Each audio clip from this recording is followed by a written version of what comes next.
Broadcasting live from the Business RadioX studios in Columbus, Ohio, it's time for Columbus Business Radio. Now, here's your host. Lee Cantor here, another episode of Columbus Business Radio, and this is going to be a good one. Today we have with us Joe Eppy with the Eppy Group. Welcome, Joe. Thank you. Glad to be here. Before we get too far into things, tell us about the Eppy Group, who you're serving, and how you're helping folks. Well, we are all about educating people in the financial world. So money is a topic that is foreign to a lot of people. We don't get any education about it in school. And there are certain financial service products that people must use to be able to have successful planning for retirement, family protection, estate planning, or whatever type, college planning, whatever type of planning they want to do. And we don't get any education on these products or how to put them together or really how money works or how taxation works. And so we go through life, I think, kind of like we get to a spot and then we wake up and we go, okay, now what do I do? And how do I figure this next, obstacle out? Instead, life should really be, especially financially, like a video game. A game you've mastered, where you already know the next move ahead of time, right? So that when you get to work for your first job and they bring out this whole menu of benefits, you know exactly what you want and why you want it. Where today people go to the HR manager, what should I take? And it's just not the right way to do your planning based on feelings, emotions, advice from others. You need to always look at things mathematically in a factual standpoint. And it's extremely important, Lee, because at the end of the day, averages are not real. So if you took a dollar bill and you doubled it, you'd have $2, you'd be up 100%. If you lost 50% of your investment in year 2 and 50% in year 3, you would add up to 0. 100 minus 50 equals 0. Divided by 3 is 0. So the mutual fund company inside your 401k plan is allowed to legally advertise their average return the last 3 years is 0. They should go to prison for that because your money went from $1 to $2 back to $1.50. So at the end of the day, and even just going into a 401k plan, nobody gets educated how to do it. Why? Because the providers are the ones doing the enrollment meetings. So no matter who the financial provider is, they want you to put all your money into that plan because that's how they make money. And so they tell you it's the end all be all. But the law works quite differently. The law says an employer must wire 401k money into the market the day it's due before the stock market opens. And what happens then, the day traders grab that money and trade it up during the day and move the market higher. And you get the closed-end price for your mutual fund at the end of the day. So what people should be doing is going into their money market because the market's at record highs again. And Lee, let me ask you a question. When you bought the clothes you're wearing today, did you figure out what you wanted and go out and seek the highest price you could find for those clothes? No, what I do is I look at what I want and then I tell somebody and they buy it the next day. Right, exactly. The point is, though, but you look for a good deal on it, right? And in your 401k plan, you're buying at record high after record high after record high. That's not a good way to go in. So you should be going into a money market or a guaranteed account and let your money sit there until the market has some sort of drop off. And then you can go into your investments. We're not trying to time the market, but nothing ever works out by buying high and selling low. I can promise you that. So we're just all about education. And obviously, we do investing and we do disability insurance and life insurance and annuities and long-term care protection and all the different plannings from estate planning to retirement planning. And really the real hot button out there today, Lee, is retirement planning. And we have developed some very proprietary software in the form of a spreadsheet that really lets you project out your entire future financial situation year by year by year by year by year for the rest of your life, seeing all your income cash flows, all your expenses. But the one thing that's always frustrated me about planning and educating people is the software that I've seen has one box for inflation on expenses. Well, I know very simply that principal and interest on a mortgage is level and taxes and insurance are going to inflate. So how do I have one box for inflation? And some people want higher inflation on travel.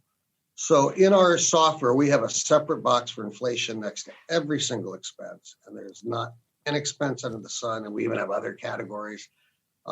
Because the reality is we are all identical individuals when it comes to our cash flow. And this is the most important thing to understand about planning and where your opportunities lie. Because if you meet with a certified financial planner, they're going to ask you your assets, your liabilities, your income, your expenses, and your goals.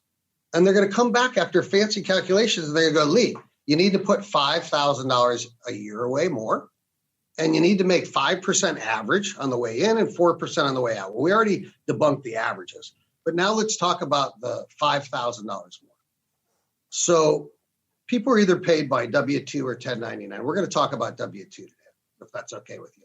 Sure. But Joe, before we get into kind of the weeds of this, I want to know a little bit about you. Like, it sounds like you have a lot of scar tissue when it comes to this, that you've seen a lot of things that maybe you don't agree with in the industry. How did you come to be Joe, who you are today? What was kind of your backstory? What got you interested in financial planning and wanting to help people so passionately? Because your passion just exudes from, all your words. Mm-hmm. Well, it's life. Life happened. And I was very fortunate. I grew up in Canton, Ohio, to a family that was in the automobile industry. My grandfather started with $300 borrowed money in 1929. He opened up a pure oil gas station. He had gone to Ohio State University. And 29 was not probably the best year to start businesses. Well, for him, it worked out, and I'll tell you why. And he's always said to me, I'd rather be lucky than good, but hard work leads to lots of luck. The Great Depression obviously hit in 1930, and nobody could buy a new or used car.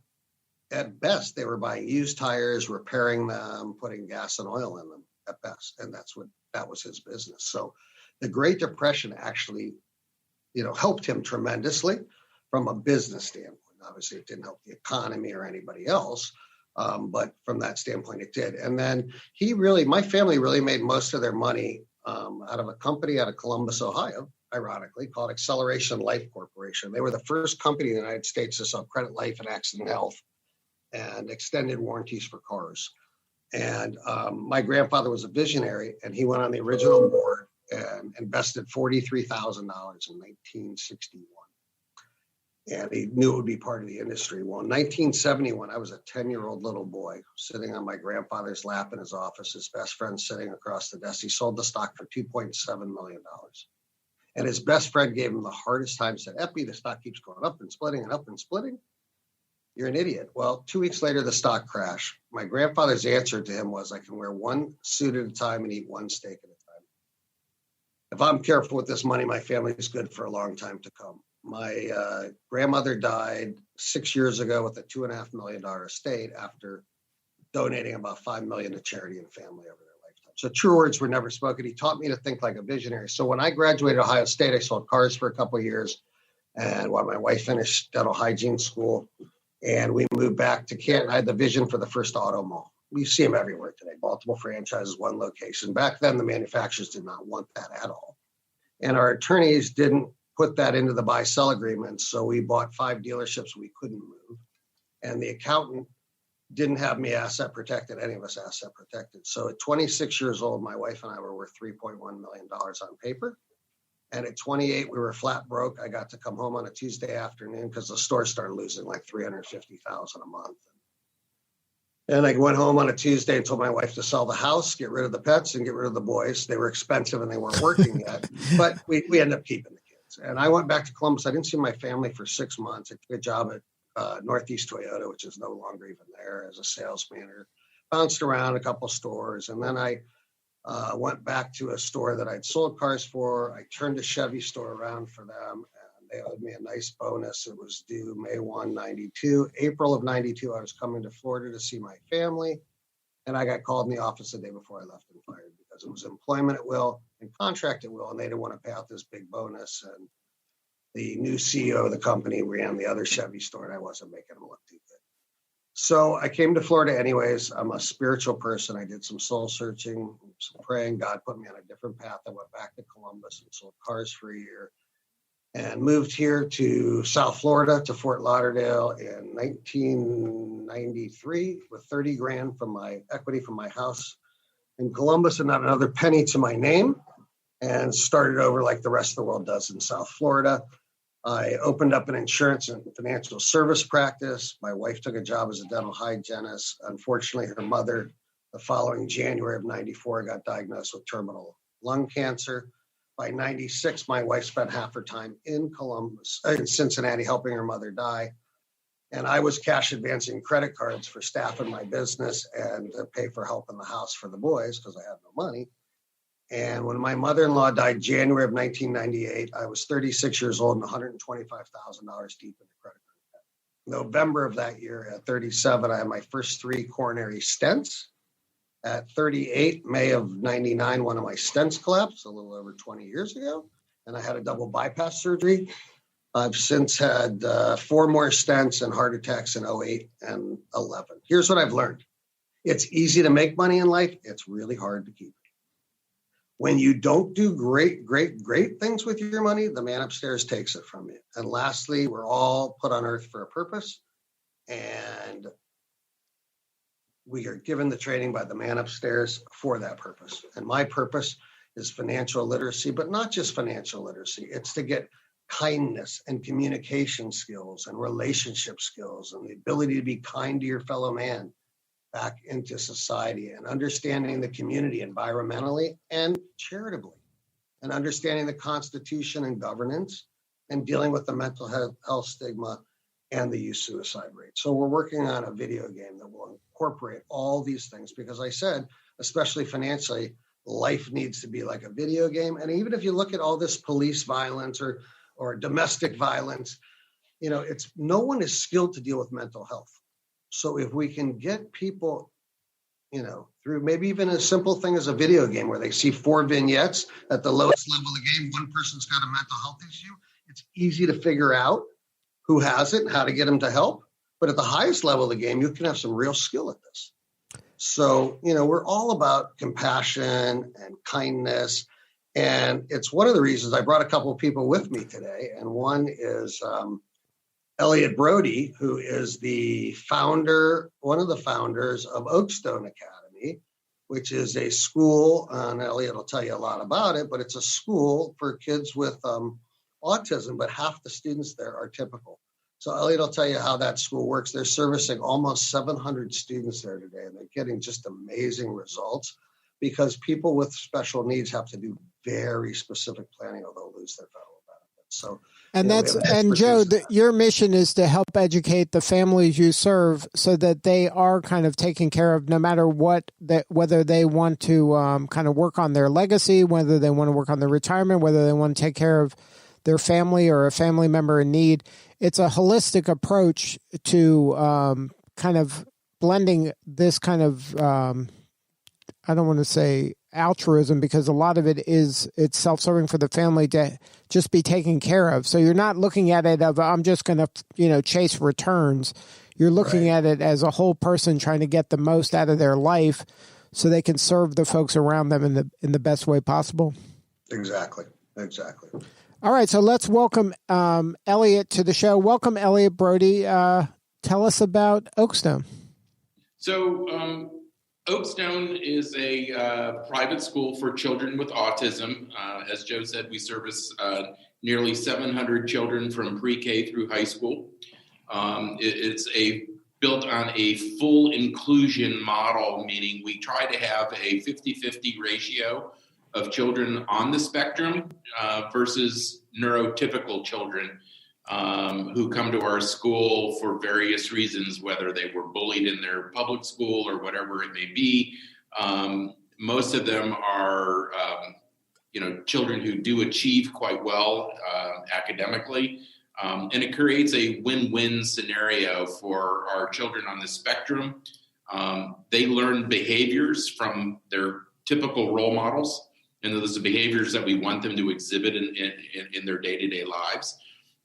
When our typical children, while they're getting a great private school education, they're also learning empathy and kindness, to some of Joe's points that he was making earlier. It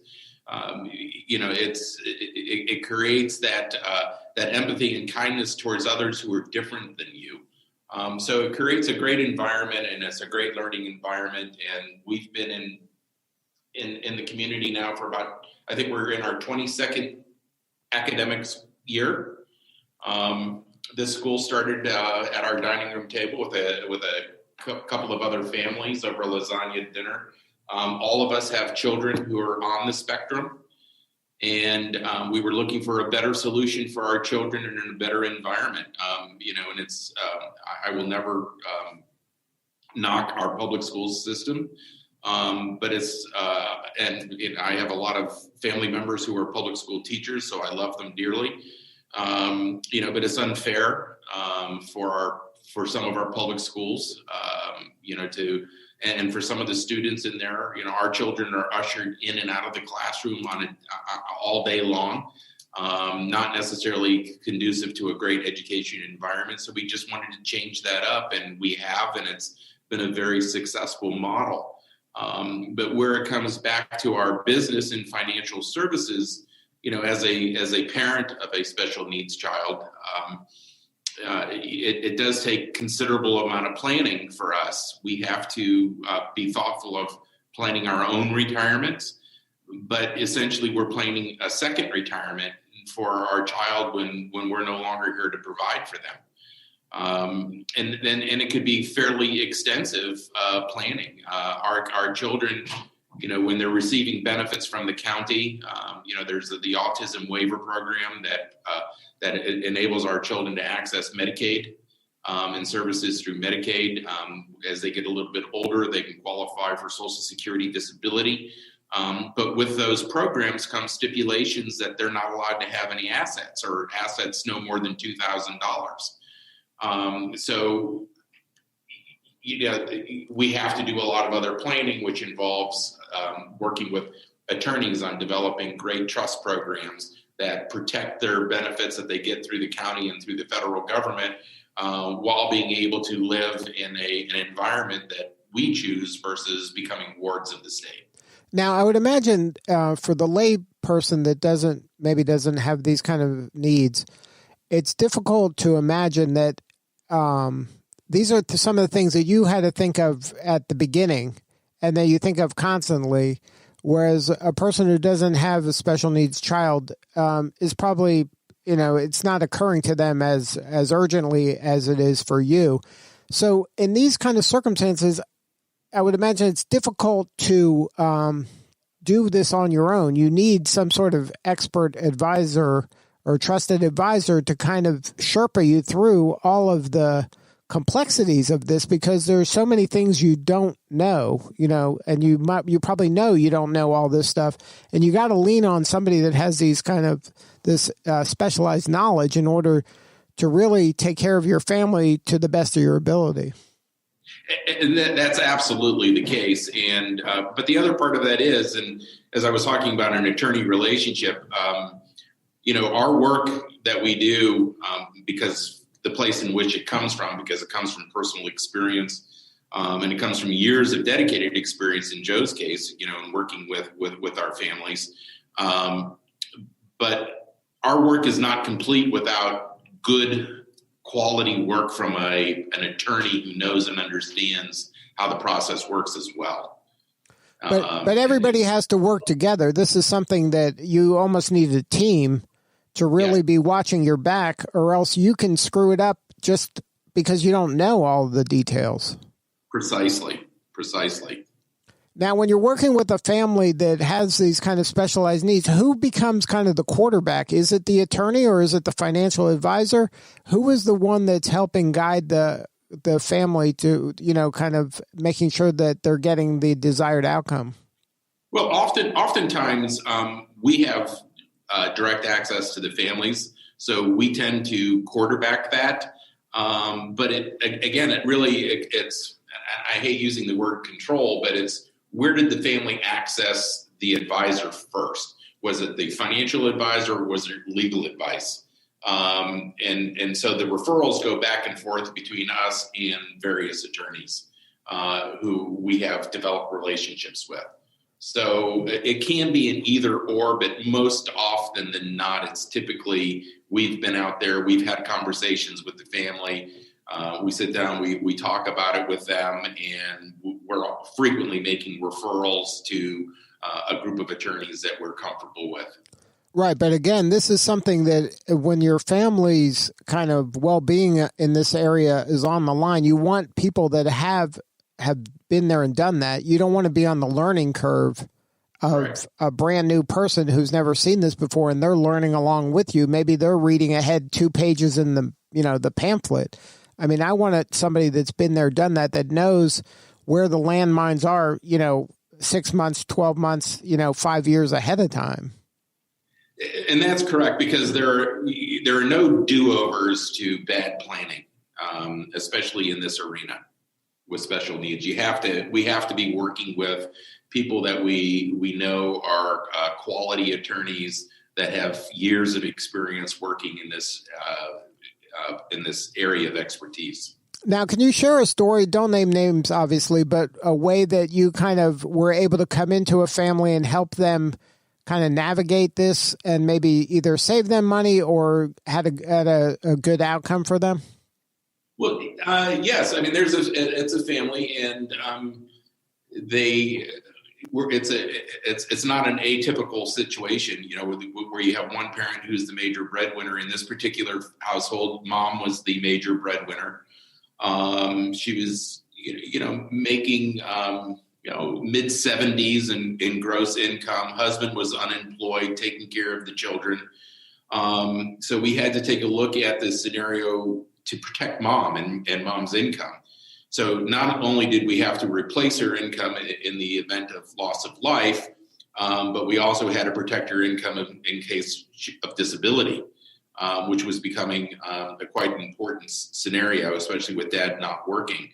What we were able to do was to put a plan in place that we protected both mom and dad's life, because even though dad was taking care of the children, there's still economic value that's associated with the work that he does in the home. And too often in the past, people would forget about the spouse that was taking care of the children, because without them, there is significant economic loss that's potential.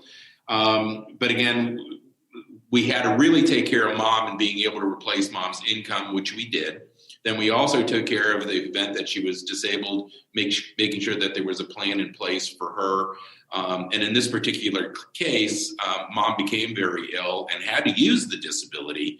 But we were in a scenario when you look at their net expenses on a monthly basis. If mom didn't have that disability policy, this was a potential house of cards ready to collapse. And because there's a lot of our families that are out there on that brink.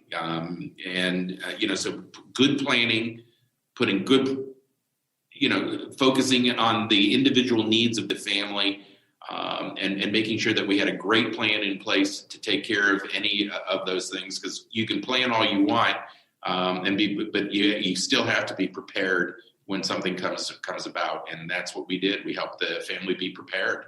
And we were able to maintain the long-term plan because we had the disability in place for mom. Wow, that's an amazing story. Now, who do you have with you? And we have Jack Reinhall with us, and Jack's been with us for about 2 years, and we'll let Jack introduce himself. Jack, what's your role with Eppy? So my role with the Eppy Group is to advise clients similar philosophies that Joe and Elliot have already discussed. So I'm here to learn as much as I can from these two all-star advisors. Now, what drew you to the Eppy Group? What attracted you to join the firm? Honestly, Elliot and I were introduced by a common friend over a cup of coffee, and shortly after the introduction, I think it took Elliot and I about a whole 5 minutes to realize that this would be a good partnership here in Columbus. And about, I think a week later, I was on the phone with Joe, and only after talking to Joe solidified the decision to come here and work with Joe and Elliot. Now, when you decided to work with the Eppy Group, it sounds like your values were similar, and your values, that was an important component of joining the team. Oh, 100%. This industry has a lot of people that don't have the right intentions in mind, and unfortunately, that's part of the trade. But with Joe and Elliot being able to, put the client first and have that mentality of doing the right thing by the client, it aligned perfectly with my values. And now, for you, I know you've only been there a short time, but what's been the most rewarding part of the job thus far? Honestly, just helping people lose the anxiety about finances, right? It doesn't matter if a client comes to us. A lot of them have been anxious about retirement and being able to not outlive their retirement assets, and knowing that you put a plan in place that allows them to sleep well at night and function daily without losing sleep because of their money is very rewarding. Now, Joe, this must be very a proud moment for you to see your firm grow like this and attract this kind of quality professionals. No, that's absolutely correct. And it's not just the quality of the individuals, it's their inner souls. You know what I'm saying? They just, right, Elliot has been through, a lot with his son, and he's come out amazingly well on the other side of it. And yet, Jack and Elliot both came from a previous corporate career, which things in corporations happen very differently. So, and I got to tell you that really Columbus started doing better when I kind of stepped out of the picture of the sense of operational. So we have a practice manager. Her name is Mary Bezzi, and she is really who runs the practice. We all look like we work for Mary. That's how we do it. Mary says jump, we ask how high, because frankly, she's behind the scenes making sure that, all the promises, and I have an amazing team that support us all. They're the ones making sure that all the promises we made to clients actually happen in a timely and efficient basis, because this is a team business. There's no way that you can come into this industry today as a solo producer starting out and have any chance of survival. It's just gotten way too complicated with too many experts and, too many moving parts. And like I said, was alluding to before, people are getting such false information. And I think we can probably close with this. That cash flow conversation I was having, if you allocate all your income to either bills, taxes, or savings and investments, and that's what we all do. So in other words, 100% of our income, if you're on a W-2, they zap the taxes before you get paid. And the reason they do that is because it's your money, and it would be felony theft of the federal government if they didn't turn it into the government. And so since it's not their money, they're going to turn it in. Then it comes home into your paycheck, you use it to pay bills, and either before you got your check, it got zapped to a 401k, or it sits in checking, or you move it to savings, or you invest it somewhere else. But since the origin of income, everybody is allocated 100% of their income and 100% of their stuff on their model. So if you have a savings account out there today and it makes 5 cents in interest, the first fact we know about your savings account is it's really, really big because there's no interest today. But you only have 3 choices with that nickel. You can spend it, put it back in savings, or put it somewhere else. So at the end of the day, every individual on this planet is the same. We have reallocation. Reallocation is I'm saving money to bucket A. I could put that money in bucket B. If I have money in bucket A, I could choose to move it over to bucket B. But if I said to any client, I can solve all your planning needs for $1 more of cash flow, it's got to come from somewhere where they're parking $1. Yet these planners are out there asking them assets, liability, income, expenses, goals, and then tell them how much more they got to put away. And they're using averages. And it's really important people understand how false averages are. $1 doubled is $2. You're up 100%. Lose 50% year 2, 50% year 3. That adds to 0 divided by 3 is 0. So You got to look at real returns. And the only way you can do that is to look at them year by year by year. You cannot use a long-term average because it's not going to, it depends when the gains and losses occur. And there's no way the market can repeat itself. And it's like you're saying, this kind of financial literacy is not taught and it's not really intuitive. You got to trust people that are helping you and you got to choose them wisely. And it sounds like you have a firm where you're choosing folks wisely and that they're really looking out for their clients. Well, and that's true because if you think about it, the banks, the big Wall Street banks, the federal government, and Wall Street, they're in business together ever since the crisis of 2008 and the TARP money coming out. They are legally in business together, and they are taking your money, and we can document it and prove it to you. So all we do is show people how to follow the money. I use this saying all the time. Follow the money trail. You always, always, always get to the answer. So if you look at every major corporation out there, IBM, ExxonMobil, they have a pension plan for their top execs only. And it's all in 3 products: annuities, whole life, and cash.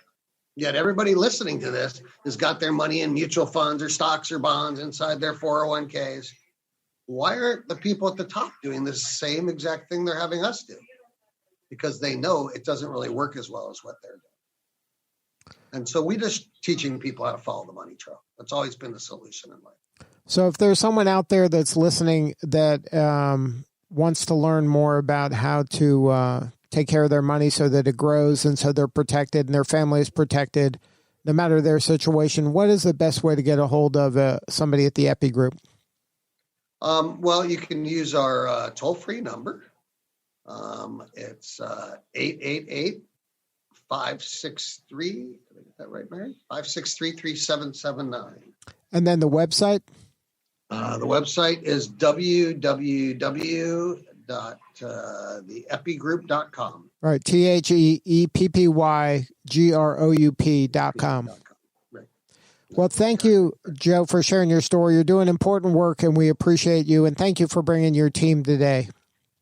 We appreciate you having us, Lee, and we'd be glad to come back anytime you'd like to have us. All right, sounds good. All right, this is Lee Cantor. You're listening to Columbus Business Radio. See you next time.